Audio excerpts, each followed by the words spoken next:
Vamos a presentar a la doctora María Laura Colombo. María Laura es de Argentina y es un placer tenerla hoy presencial con nosotros. Es especialista en clínica médica, medicina ayurveda, homeopatía, directora del curso Ayurveda y su impacto en la microbiota intestinal, certificado por INPAP CONICET, Facultad de Medicina Argentina, y Embajada de la India 2021. Fundadora y docente de cursos anuales de medicina ayurveda desde hace 15 años, medicina familiar, formación en yoga terapia integrativa, Ananda Marga y tradición Krishnamacharya. Muchas gracias.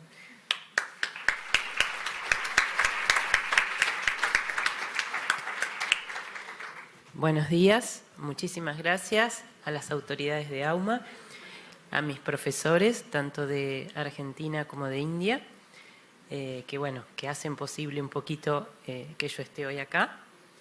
Y escuchando a la doctora Paola, cuando yo empecé medicina, mi primera pasión fue el hígado, al cual me metí también hace unos cuantos años y me fui a rotar también, en mi caso fui a Francia, totalmente convencida de que la medicina empezaba por ahí. Y bueno, hoy les voy a contar un poquito sobre Ayurveda y microbiota, ¿no? Y cómo los caminos se van uniendo. Yo ejerzo la medicina Ayurveda, empecé a estudiarla hace más de 20 años y realmente cuando comencé a estudiarla, yo vengo de la ciencia, yo soy de la Universidad de Buenos Aires, me llamó la atención porque yo creía que todo lo nuevo que me habían enseñado y que yo estaba aprendiendo estaba solamente, digamos, traído desde Occidente y recientemente. Y cuando empiezo a estudiar la medicina ayurvédica me doy cuenta que es una medicina que es milenaria, y no solamente es milenaria, sino que además, disculpen, pero vamos estamos. Era absolutamente actualizada y me traía conocimientos que la ciencia creía haberme traído recientemente. Así que para mí fue realmente mi segunda pasión y la actual, en donde yo me enamoré de esta medicina y donde lo que hice un poco fue tratar de fusionar todos estos conocimientos que yo fui adquiriendo y que sigo estudiando, porque uno es un aprendiz eterno, y en vez de enojarme con la ciencia, tratar de fusionarlos o tratar de comprenderla y de poder brindar esta combinación y esta vinculación. A ver si vamos bien por acá. Entonces, vamos a ver cuáles son las similitudes entre esta medicina milenaria y nuestra microbiota, nuestros microorganismos que son anteriores incluso. En realidad, la modernidad es quien los presenta ahora porque la ciencia le empieza a poner foco, pero nuestras bacterias nos anteceden. Así que estamos hablando realmente de medicinas milenarias. Primero definir la medicina ayurveda, muchos de ustedes las conocen y otros no, pero sí es importante saber que es un sistema médico, que es el sistema médico más antiguo, nacido en India, y que está reconocido por la Organización Mundial de la Salud como un sistema médico científico con metas y objetivos claramente definidos para la prevención, pero también para el tratamiento de diferentes patologías. Y esto ya lo vienen diciendo desde el año 1978. El Ayurveda, cuando comenzó, ustedes ahí van a ver dos mapitas de la India, el de la derecha es la India actual y el de la izquierda es la India hace miles de años. Estamos hablando de una medicina de 5.000 años antes de Cristo, quizás más. Los números siempre son aproximados porque también así vienen los escritos, ¿no? Esta India, entonces, era una India que abarcaba además Pakistán, la zona de Tíbet, Nepal, Bután, Bangladesh y Sri Lanka. Es decir, estamos hablando de una India cuyo nombre en realidad es Bharata Varsha, que significa la región que sostiene y da alimento. Su nombre India en realidad vino porque los pobladores se localizaron a orillas de un río llamado Indo y a partir de ahí empezaron a decirle India, pero a mí me gusta este nombre porque dice la tierra que da sostén y da alimento. Bueno, metiéndonos un poquitito en la microbiota, sabemos que la microbiota es el conjunto, es una comunidad de microorganismos vivos que van a residir en un nicho ecológico determinado. Y cuando hablamos de microbiota humana, estamos hablando de ese conjunto de microorganismos que viven dentro, sobre nosotros, y en su mayoría son bacterias, o por lo menos son las más estudiadas, diría yo hoy. Entonces, ¿dónde está esta microbiota? ¿Dónde está este conjunto de microorganismos? Los vamos a tener fundamentalmente en el aparato digestivo y dentro del aparato digestivo en su mayoría en el colon, pero también va a estar en el aparato vaginal, también lo vamos a ver en piel, también lo vamos a encontrar en la boca, en el oído, en los pulmones, es decir, es un conjunto de microorganismos con los que vivimos y convivimos. De esto sale un nuevo concepto que hoy podemos entender en realidad a los seres vivos como holobionte. Holobionte sería la integración de vidas, sería la simbiosis entre los seres humanos y los microorganismos que nosotros hospedamos dentro y fuera. Esta simbiosis en realidad es una relación, una asociación íntima en donde las especies sacan beneficios para poder desarrollarse y vivir. Y estamos también en presencia de un gran ecosistema, es decir, un sistema formado por un conjunto de organismos vivos, su medio ambiente y la relación entre ellos. Si vamos a la medicina ayurveda habla de, ayurveda es una palabra en sánscrito compuesta, ayur viene de ayus, que a la vez viene de otra raíz que es i, que significa vida, y también significa andar y caminar, y abarca la vida en su totalidad. El ayurveda habla de la vida como el macrocosmos, que es el universo en el cual nosotros vivimos, y el microcosmos, los seres vivos. Y veda viene de su raíz vid, que significa conocimiento y también significa experiencia. Es decir, que ayurveda está hablando de la vida en su totalidad, está integrando este ecosistema, está hablando de el conocimiento de la vida de los seres vivos y su vínculo con el entorno, ya en su definición. De esta manera podemos empezar a ver algunas similitudes entre la ayurveda y la ciencia moderna, con este conocimiento o experiencia de vida desde el ayurveda, el macrocosmos como el gran universo y el microcosmos los seres vivos, y dice lo que sucede en uno repercute en el otro y viceversa, ¿sí? Y la ciencia moderna hablando de un ecosistema, un sistema formado por un conjunto de organismos vivos, su medio ambiente y las relaciones entre ellos. Es decir, que podemos decir que somos ecosistemas andantes. Como les comentaba, el colon es el lugar donde hay mayor cantidad y diversidad de microorganismos, es el mayor ecosistema microbiano del cuerpo. Si vemos qué cantidad hay, bueno, podemos encontrar hasta ahora un número aproximado de géneros de más de 1000 en el tracto gastrointestinal, y estos van a estar principalmente en el colon. Sabemos que cada individuo tiene una microbiota única. Esto es como una huella digital. No hay dos personas que tengan una microbiota igual. ¿Y cuándo nace? ¿Cuándo nace este conjunto de microorganismos? La revista Nature, en una publicación de octubre del 2018, puso en su tapa a la microbiota y la nombró como una manta de seguridad. Es decir, ya el recién nacido empieza a recibir esta manta de seguridad. La microbiota intestinal se desarrolla durante los primeros 3 años de vida y está compuesta por gérmenes permanentes y otros que van a ser transitorios. Es decir, entre los 0 y los 3, 5 años de vida, esta microbiota va cambiando, es más inestable y vuelve a ser inestable en la tercera edad. En el medio de la vida va a estar mucho más sólida. Sabemos también que el recién nacido que nace por parto vaginal va a tener contacto con los gérmenes de la madre, que van a tener más vinculación, por ejemplo, con los lactobacillus, con aquellos gérmenes más convenientes. Por eso se recomienda, entre otros motivos, que los niños nazcan por parto vaginal. Aquellos que nacen por cesárea van a tener, por supuesto, también en el nacimiento contacto con los gérmenes de la madre, pero más con los de la piel. Y siempre es más recomendable, digamos, que tengan contacto con los gérmenes en el que digamos que cuando este niño nace por el canal vaginal. Otro factor condicionante de la microbiota va a ser La leche materna, que tiene más de 700 especies, que contiene bacterias y que va a ayudar a este niño a que tenga una microbiota diversa, variada y más sólida.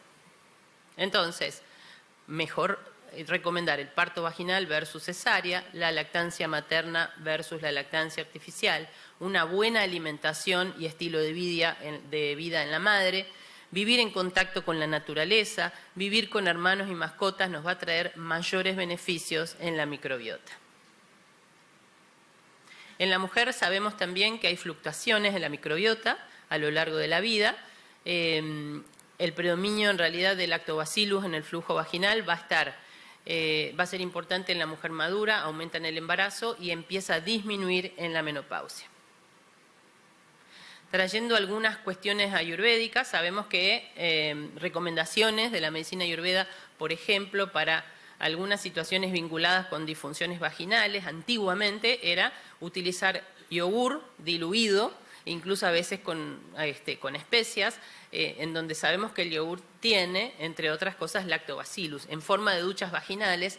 Era una de las enseñanzas de la medicina ayurveda en su especialidad de ginecología.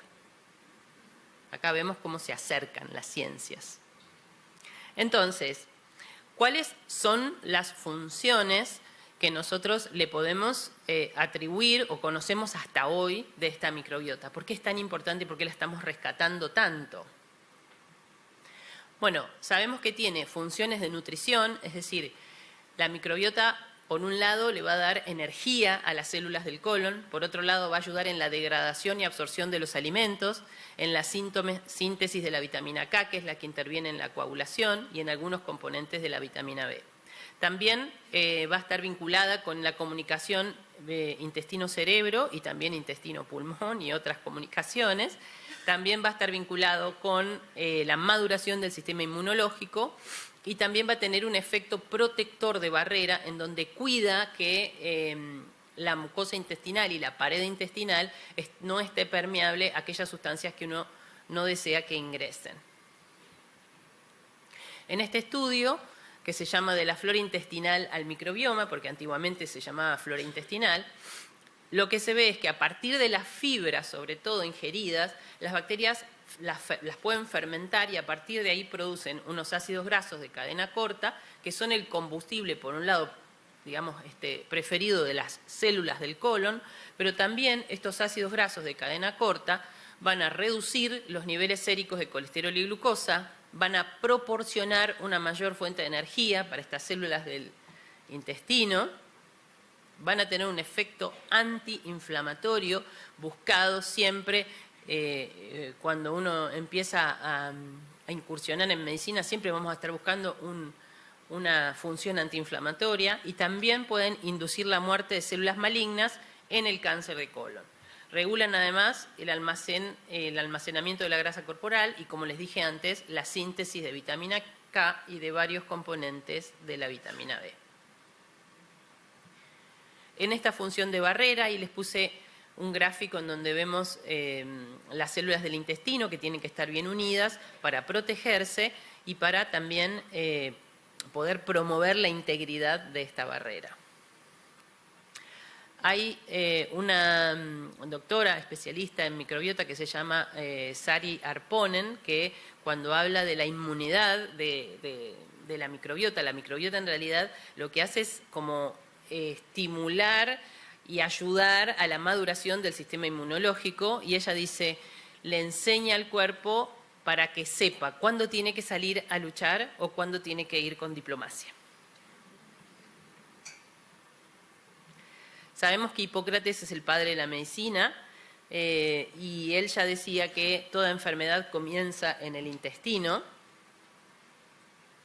y la medicina ayurveda rescata los síntomas del tracto digestivo porque los mismos son considerados incluso estadio primero de enfermedad, es decir, que cuando aparecen los síntomas gastrointestinales nosotros les damos mucha trascendencia y tratamos de removerlos, de equilibrarlos, de balancearlos, no de dejarlos pasar, porque entonces sabemos que si actuamos enseguida vamos a poder ayudar a esa persona a que equilibre su salud. Bueno, muchos de ustedes conocerán los 3 biotipos que señala el Ayurveda, Vata, Pitta y Kapha.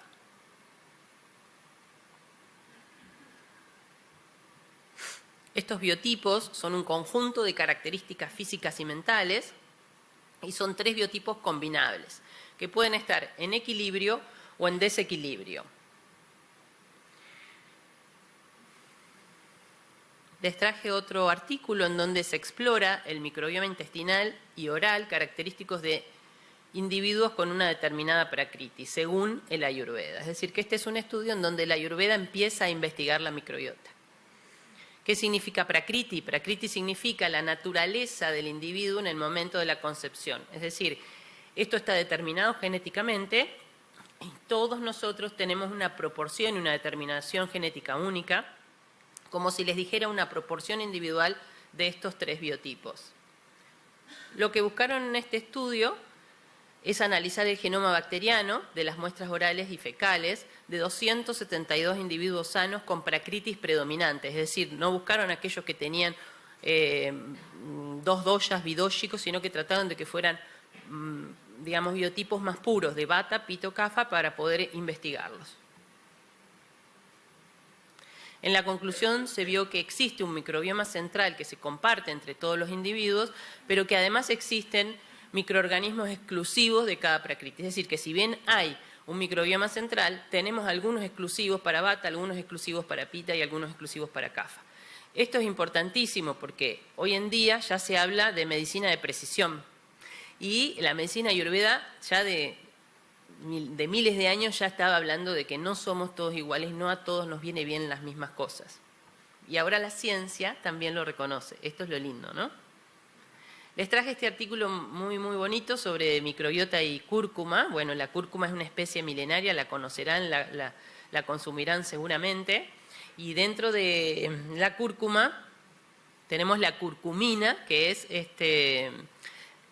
digamos, el componente principal, que es aquel que va a generar, digamos, efectos antiinflamatorios, antialérgicos. Y lo que se ha visto es que esta curcumina cambia significativamente la microbiota benéfica y patógena. Es decir, va a estimular que se desarrollen algunas bacterias que son más convenientes porque son las que nos ayudan con la antiinflamación y que disminuyan otras, ¿sí? En este estudio lo que hicieron fue darles a las personas 2.000 miligramos por día de curcumina y acá es donde empezaron a observar estas conclusiones antiinflamatorias. Les traje otro estudio que es sobre trífala. La trífala, como su nombre lo dice en sánscrito, tri significa 3 y fala significa fruta. Y la trífala es una medicación herbal muy utilizada, en donde tanto en la medicina ayurveda como en la medicina occidental coinciden en que la enfermedad empieza en el intestino y la trífala representa una fórmula que promueve la digestión, la absorción y la eliminación en forma eficiente. La trífala está formada por amalaki, bibitaki y haritaki. Y lo que se vio a nivel de la microbiota intestinal es que la quercetina y el ácido gálico de la misma promueven nuevamente el crecimiento de aquellas especies de lactobacillus que nos convienen desarrollar en el organismo. Y vieron también que a la vez, digamos, las bacterias cuando degradan la trífala generan metabolitos antiinflamatorios que colaboran a la salud general.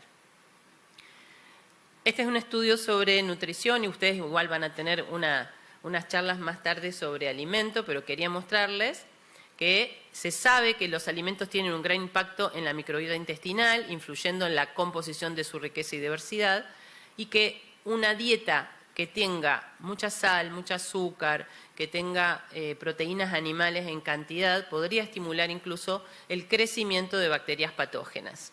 Y esto podría generar algunas alteraciones en la barrera intestinal. Entonces, lo que sí vemos es que la occidentalización de la dieta, incluidos los aditivos, es decir, aquellos que aparecen en las latas, en los plásticos, en los paquetes, en la industria alimentaria en general, pueden reducir, por un lado, la diversidad microbiana intestinal y esto va a nuevamente alterar la función de barrera. Pero también van a activar las células inmunitarias que lo que van a hacer es aumentar la incidencia de enfermedades crónicas. En dietas veganas y vegetarianas hay mucho por investigar y hay mucho para saber, pero sabemos que hay una abundancia de bacterias beneficiosas, pero se necesitan más estudios para aclarar esto. Digamos, tenemos un montón de bacterias beneficiosas porque evidentemente son dietas muy ricas en fibras. ¿Cómo cuidamos entonces esta microbiota? Por un lado, la diversidad la vamos a cuidar con lo que comemos, ¿sí? O sea, aquellas personas que comen una sola cosa van a tener un solo grupito de microorganismos versus aquellas que comen más cantidad de fibras, ¿sí? Frutas, verduras, legumbres, granos, semillas, cereales. Por un lado sabemos entonces, mejora con la alimentación, con el ejercicio físico, con la meditación, con la regulación de la respiración, esto que dijimos de estimular el parto vaginal versus cesárea, leche materna versus leche de fórmula, tratar de vivir en contacto con la naturaleza o conectarnos con la naturaleza, hacer un plan de salud en donde no solamente esté incluido el alimento material, que serían las frutas, las verduras, las legumbres, sino también el alimento sutil. El Ayurveda siempre habla de alimento material y de alimento sutil. Y el alimento sutil tiene que ver con, desde las herramientas de la Ayurveda, la práctica del yoga, la práctica de la meditación, la práctica de los pranayamas, recibir masajes. Es decir, si nosotros pensamos en el momento que comemos, es un acto en donde miramos, olemos, escuchamos, sentimos, percibimos lo que está sucediendo. Es decir, que el acto material de comer es un pedacito de todo esto, ¿sí? Que va a ser más chiquito que todo lo otro que es sutil. Entonces, siempre tengamos en cuenta que el alimento material es muy importante, que sea muy saludable, pero no se olviden del alimento sutil, que es bastante más amplio. Por eso muchas veces en Ayurveda nosotros vamos a recomendar comer, pero realmente en estado sátvico, es decir, en un estado en donde podamos procesar eso que estamos recibiendo, ¿sí? Con esa energía, como nos comentaba, cuando uno tiene, bueno, recibir esa energía. Entonces, somos muchos ecosistemas conviviendo, respirando, vinculándonos. Un buen vínculo entre el microcosmos y el macrocosmos, como dice la Ayurveda, en el que habitamos, es lo que va a generar que podamos tener una buena salud y sobre todo entender que la generamos nosotros. Nosotros somos parte en esto, nosotros podemos generar salud. Muchas gracias.